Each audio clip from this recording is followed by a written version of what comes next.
This podcast contains explicit content. You are listening to Hardly Focused. But isn't all food bad for you? I've been eating lasagna and muffins every day of my life for 40 years, and I feel terrible.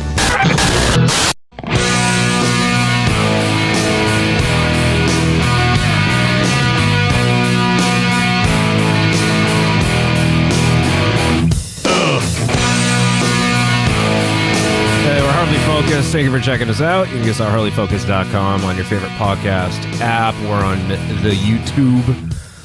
Just search all those places for Harley Focused. We were kind of talking about this earlier in another segment.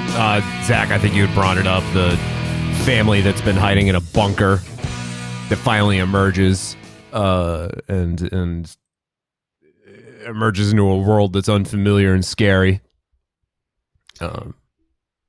Survivalist. Yeah, like that was like every now and then my thoughts always drift to that, and just like there has to be like at least one family that was just like, we're in it for the long haul, Cindy. Have you played Far Cry 5? No, but I'm pretty sure I've seen gameplay of it. Okay, because that's the one that's in Montana, and it's basically about a doomsday cult, survivalists, thinking that the world is coming to an end, and it's, I guess, great commentary on pre-pandemic life. If anything, it was more fantastic commentary on what life was like in 2016 during that whole time, that whole era. I think there's even a great like side mission where it's just a total dig on Trump and the presidential election and some relevant social commentary. But anyway, there's an Ask Reddit thread that I saw earlier today, and it's a very simple question. What's your plan if nuclear war breaks out between NATO and Russia? Because it's that time of year again where we have to start having these conversations. Yay! Global thermonuclear war! Huzzah! So I'll just tell you right off the bat, if that shit happens, Jack's going outside and embracing the warm glow. Yes. And knowing my luck, you'll turn into a ghoul? I'll survive. I'll turn into a ghoul, smooth skin. Well, I'm sure my grandkids will appreciate it. I'll begin. Say hello to Uncle Jack for me. I'll begin worshipping at the Church of Adam. Bask in Adam's glow. Well, I'll be honest. I'll make sure that my subsequent generations kill anybody that worships the Church of Adam. So my favorite niche group was the followers of Jason Bright, where like he was going to convince them that they were going to fly to the moon or fly to some planet and start like a new civilization, and they actually get as far as getting the rockets to launch. Here you go, right? Hey, it's better than most. And I just love how it was open-ended and it was never explained if they actually made it to their destination. Something Kool-Aid. Yep. Or whatever sort of concoction you can make in 2281 with what you have available. I don't think it'd be too hard. But Zach, if nuclear war breaks out, what's your plan? Is it bad that like the first thing I think of are just like those 50s like nuclear like preparedness videos, or just like, in case a nuclear warhead explodes outside, hide under your desk. Duck and cover. And cover. Duck and cover. If you see the flash, duck and cover. By 1964, everyone will have a nuclear bunker in the basement of their homes. But I mean, like, I don't know. Realistically, it all depends. It seriously all depends on whether or not, you know, society like significantly is affected in a like collapse kind of way or not. But like, because like that's kind of big for a nuclear warhead to go off, especially in this day and age. So like, it's kind of hard to say what any of that would even look like. So yeah. I think it's safe to say that if this does happen, that everything's going to be fucked. and that the models and the films and the portrayals and the predictions of what the world will be like post-apocalypse, it'll be a million times worse. Yeah, and like I'm not ready for like Mad Max 3.0 because like, you know, reality would definitely be like Not way as more fun. brutal. Yeah. No, and I mean like I got ninja swords that I got hiding. I don't want to have to use them. That's all I'm saying. But I will if I need to. Right, right. Especially if we start doing some weird like cordyceps like zombie bullshit.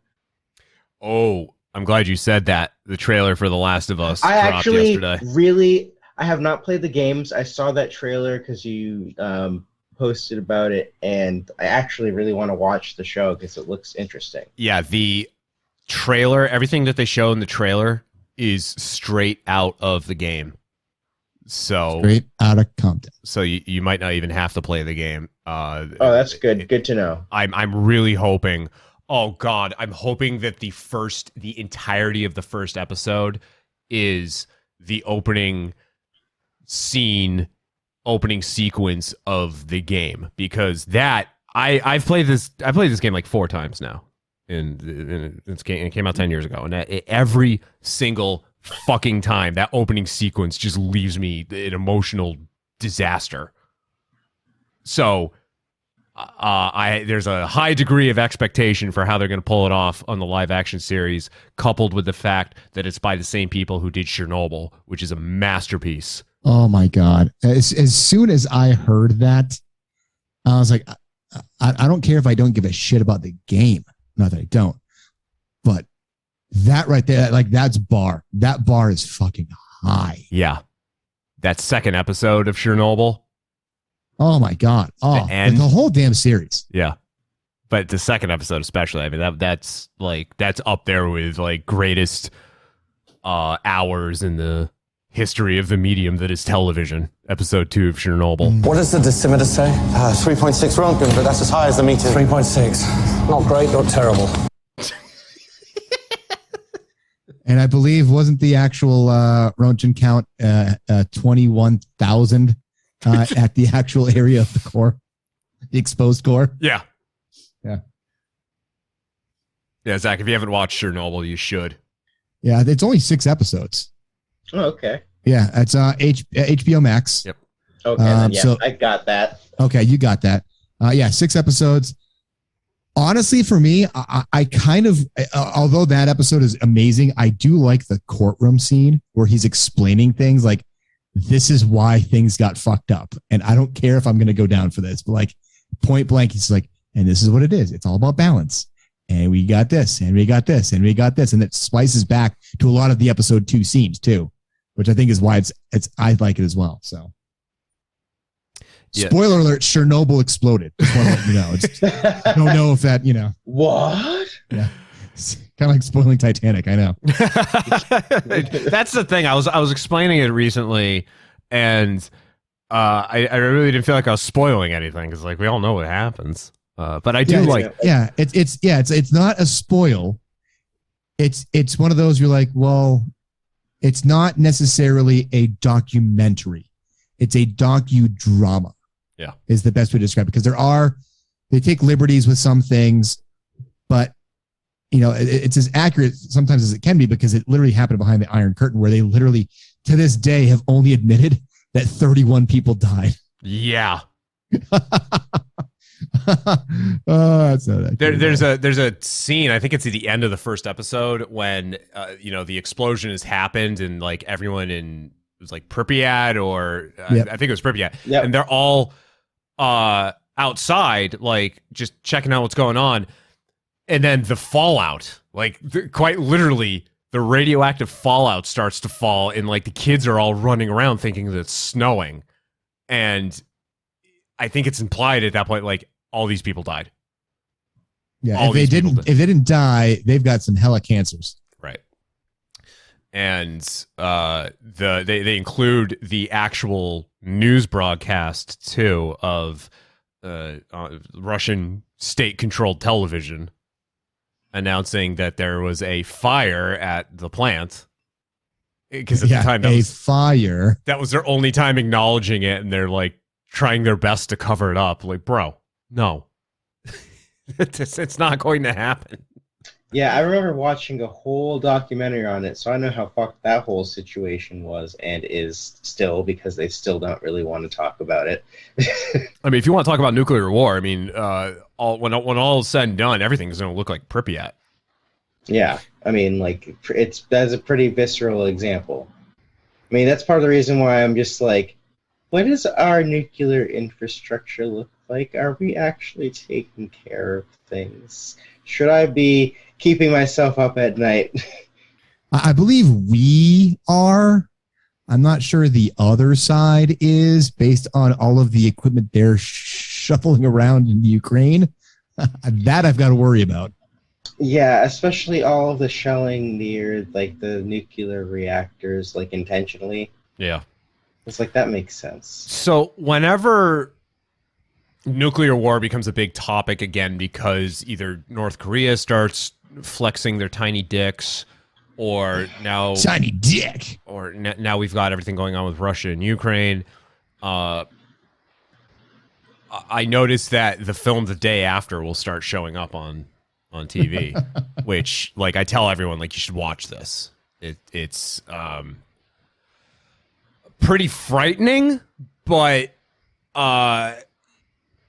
they start showing it because it's the subtle reminder that, hey, yeah, even though this film came out over 40 years ago now, this is what hypothetically could happen if a nuclear war breaks out. Now, this is the day after, not the day after tomorrow, okay? Big difference. Big difference. Featuring a young John Lithgow in a serious role. Ooh. And 1980s heartthrob Steve Guttenberg. Who made Steve Guttenberg a star? We do. Damn stonecutters. So, yeah, but, and then there's the UK equivalent is called Threads, and never watch that film. Never. I implore you to never watch Threads. Threads? Okay. Threads, it was the UK saying, like, they saw The Day After and said, we can do this, but we can do it better. Whereas then they didn't. The Day After looks... We can make it British. Well, The Day After looks at, like, the weeks following the nuclear war. And Threads goes a full-blown, like, 10 years after the nuclear war. And it's frightening. Like, they were, because the UK, I mean, obviously, like, the standards and practices out in the UK, the FCC. Slightly different. Slightly different. And that's one of those things that, like, I watched it, and that film gave me PTSD. So, watch it. PTSD by proxy? Watch at your own risk. But they do mention there's like a title card in towards the final scene when they jump ahead 10 years after the war, and they mention that the population in the United Kingdom has fallen to medieval levels. Ooh. Of like 2 million people, and they show a bunch of kids just like sitting around conversing, and they can't speak. They just like invented their own language because that's just what happens. Yeah. So I think that's more the bleak reality of what happens when the world comes to a crashing end, which will happen. Eventually it will happen. It just doesn't happen in our lifetime. Eventually. Were we doing the show? Eventually we'll all be bog people. Were we doing the show last week? Or was it during a break where we were discussing the asteroid that they blew up yesterday? They didn't blow up. They just hit it. Okay. That they impacted. Yes. Because I remember I was making Wolf Biederman comments from Deep Impact, but I can't remember if we were actually recording. I don't remember either if it was on or off air. Okay. We did the foreskin story. Yeah. Exactly. But, I mean, that's something else you got to think about. Not even just a nuclear war, but what Deep Impact called an ELE, an extinction level event. Mm-hmm. What happens? Do you try to survive? Do you try to get yourself into the lottery of getting into an underground bunker, or do you just stand on a beach next to Tia Leone and grin and bear it? I mean, Yeah, if I was standing next to Tia Leone, I might stand on the beach, you know. Hot daddy. You know, part of me is just kind of like, I also think of like the gamma ray bursts, and just like, you know, there ain't nothing you can do about that one if that happens. Oh yeah, you're fucked. Yeah, that's just like they're just be gone, just like everything's vaporized. So Yeah. I guess you just kind of have to, you know, enjoy the moments that you have, and you know, maybe think about keeping a nice storage of food for just, you know, an emergency food plan. You know. I mean, the Just- funny thing is the emergency preparedness, you know, by FEMA says, generally speaking, any emergency for the first 3 days is about the same. So, you know, you want to have enough water for your family for at least 3 to 7 days. And that's for any emergency, which includes nuclear, you know, holocaust, depending on where you are. Now, obviously, if you're like downtown DC, you're vaporized. But if you're in middle America, like, no one gives a shit about Akron, Ohio. You might get some fallout, but you're not going to get the initial blast. So as long as you can ride out the initial fallout, which clears itself up majorly in a week, you're fine. It's just the ground fallout you got to worry about afterwards. But the air fallout is what kills you if you go out too soon. So Yeah, that and the giant mutated spiders. well, yeah, but that's, I mean, let's be honest. We're America. We have 250 million guns. All right. I think we can handle a couple of giant spiders. Okay. Just saying. I'm not saying, I'm just saying. So out in the UK back in the 80s, 70s and 80s, there was a I guess like a PSA series that was created called Protect and Survive. And keen-eared listeners of this podcast might remember that I featured audio of this in our production pieces many years ago. But in the film Threads, they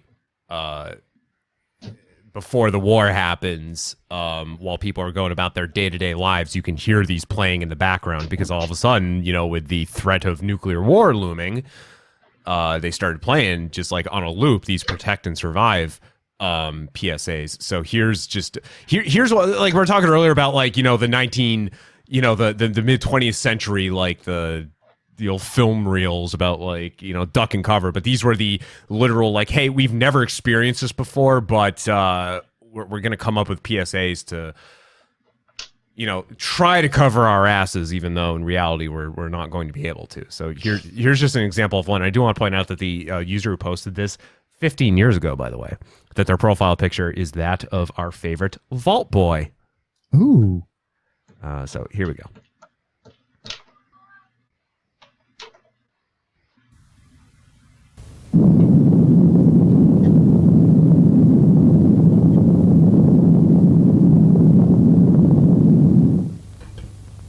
After an attack is over and the all clear has been sounded, arrangements will be made as soon as possible to treat any people who are ill or injured. Listen to your radio. Details will be given about what to do, when to do it, and how. If anyone dies while you are kept in your fallout room, move the body to another room in the house. Label the body with name and address, and cover it as tightly as possible in polythene, paper, sheets or blankets.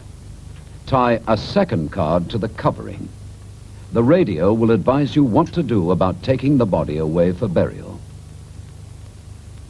If, however, you have had a body in the house for more than 5 days, and if it is safe to go outside, then you should bury the body for the time being in a trench or cover it with earth and mark the spot of the burial.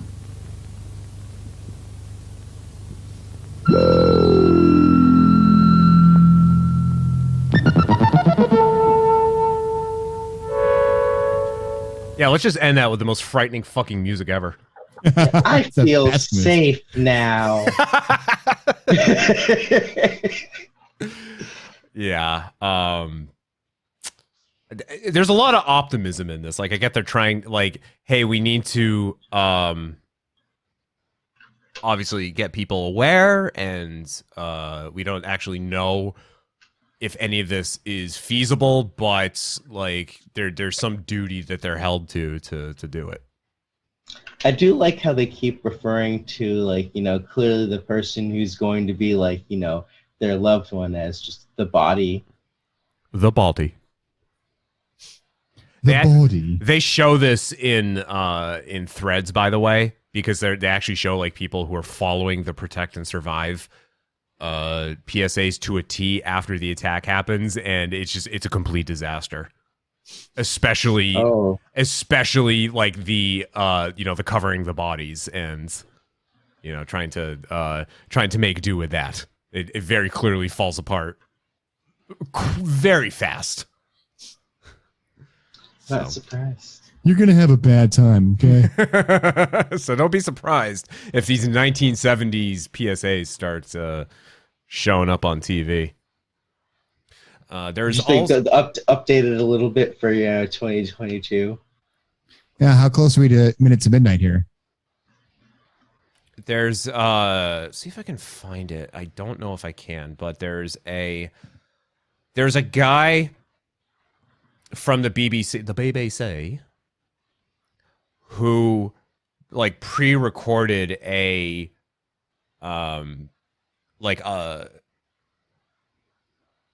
it's basically a message like a nuclear war is happening, and he he pre-recorded all this stuff, and I think this guy's like long since dead, but he was like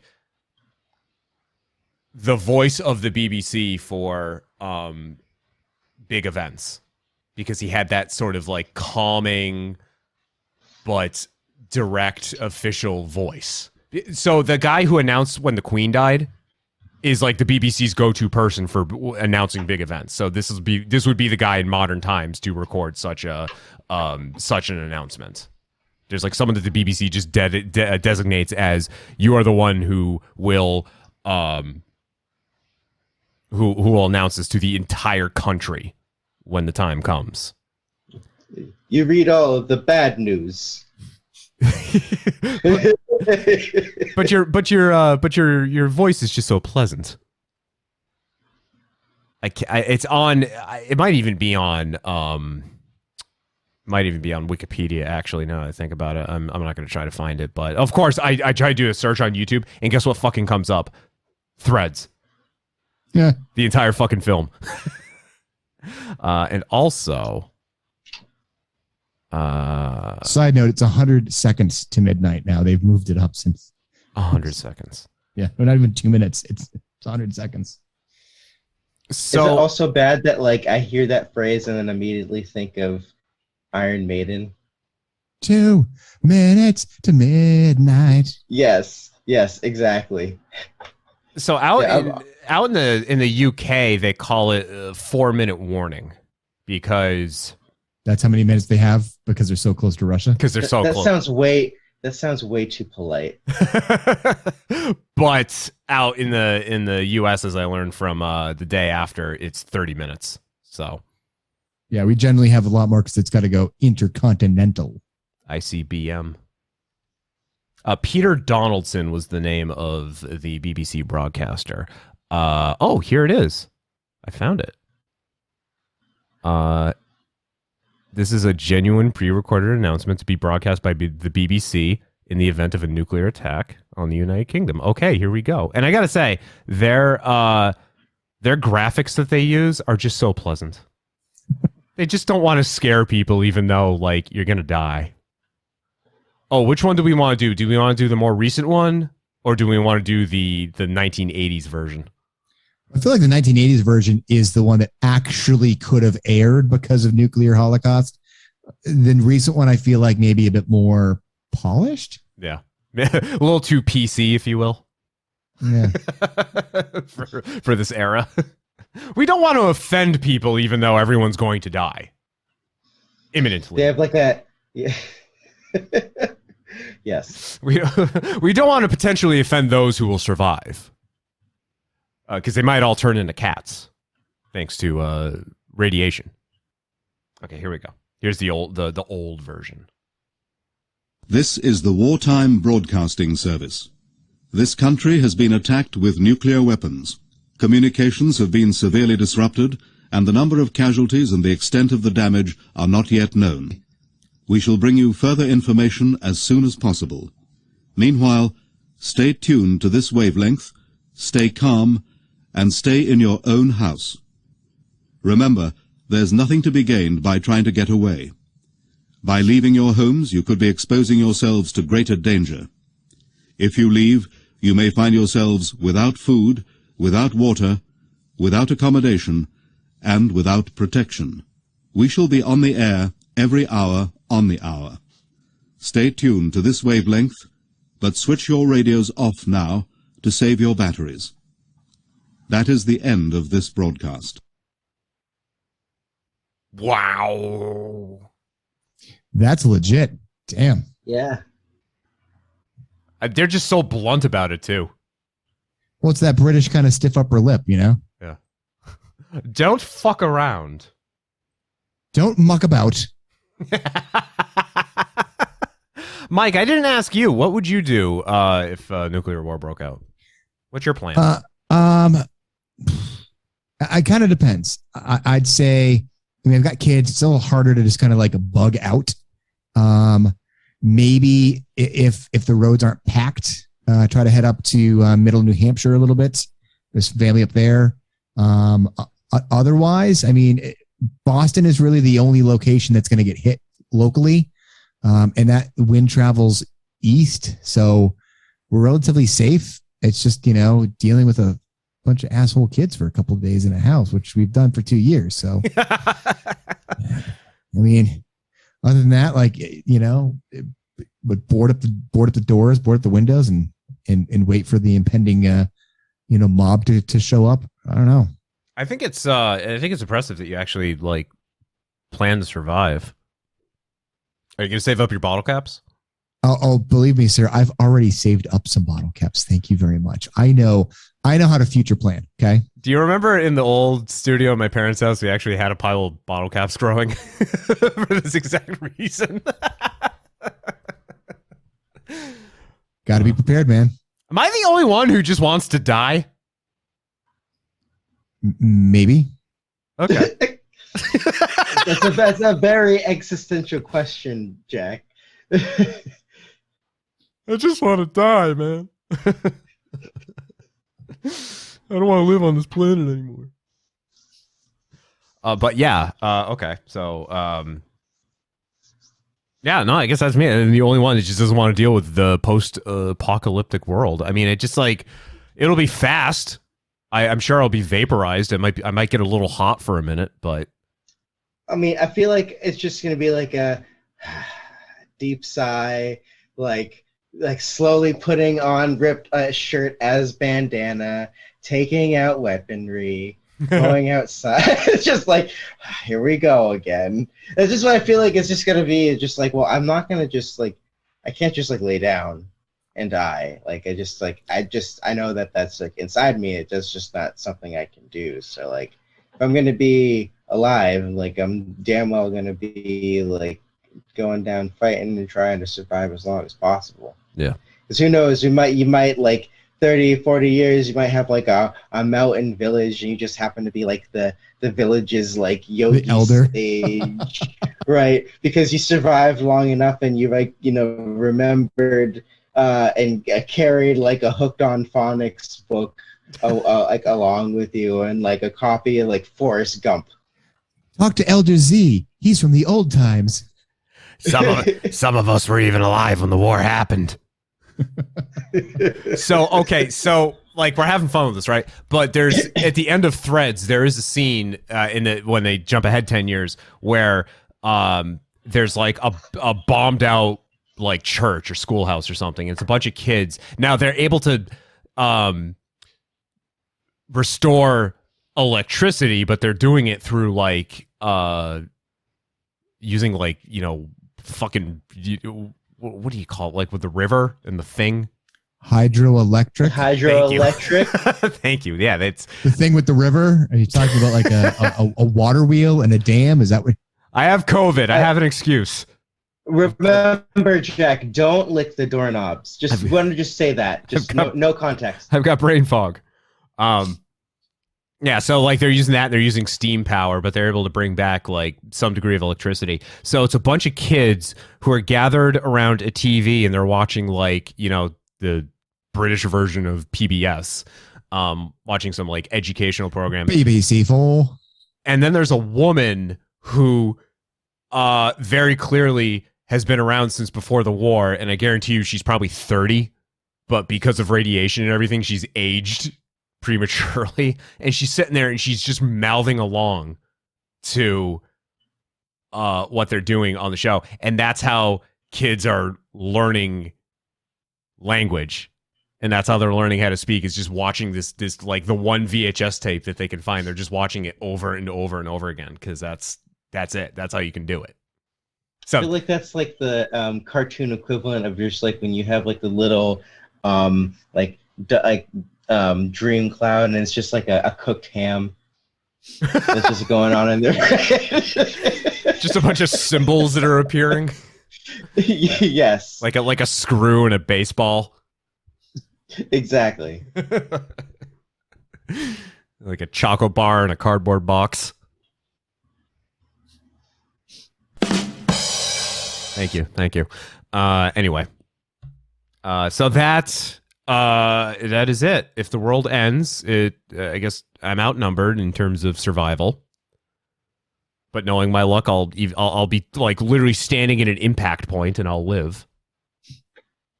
So there's that. Missed it by that much. Also, knowing our luck too, only the minor cities will get attacked, right? Because like the whole point of like a nuclear war is to take out the major metropolitan areas, and they're going to hit like Portsmouth, and oh god, what else? Like Albany.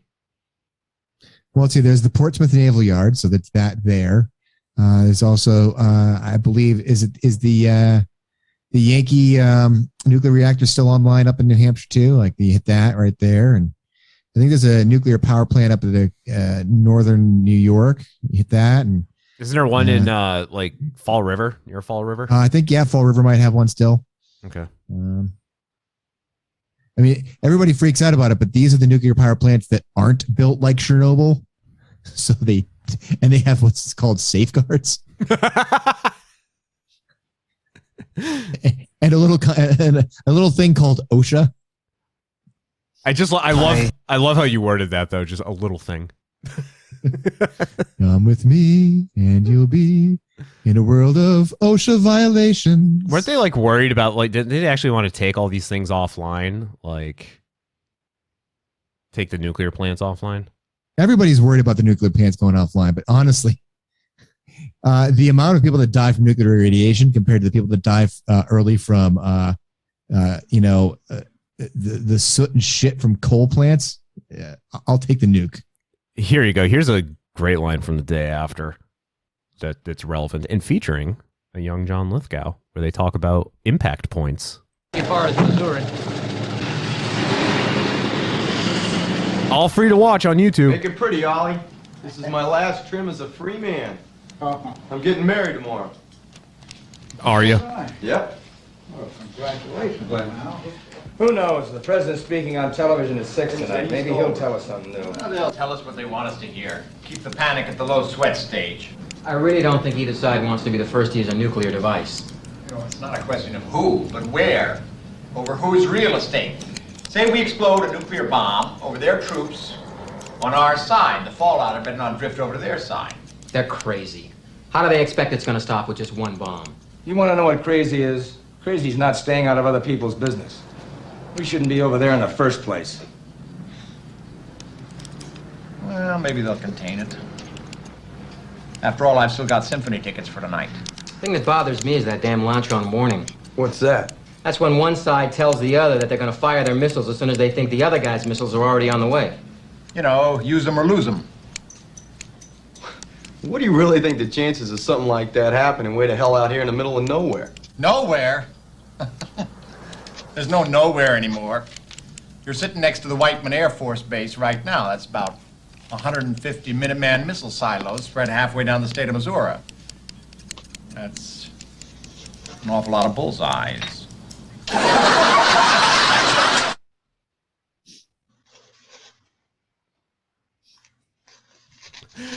So TLDR, we're fucked. We're all fucked. We're all gonna die. Well, basically, I mean, they've got still what, 4,000 nuclear warheads. Yep. assuming they can gas them all up and get them over here. Something like that. All right. Well, thank you for enduring this incredibly colorful, lively, and not so morbid conversation. I hope we've brightened everyone's day. Mike and I will walk away like it's nothing. Zach is probably gonna cry himself to sleep. Existential crisis. Oh no! See, like I'm good. as he starts sharpening his katana, it's gonna just be sitting there like in like a half fugu state, holding a rifle, just like cleaning it. I am the angel of death. There is no God. All right. We will come back and we will wrap this up. Stick around. Am I gonna work there much longer? No, I'm not gonna work there. Hardly Focused. I'm a driver. I'm a winner. Things are gonna change. I can feel it.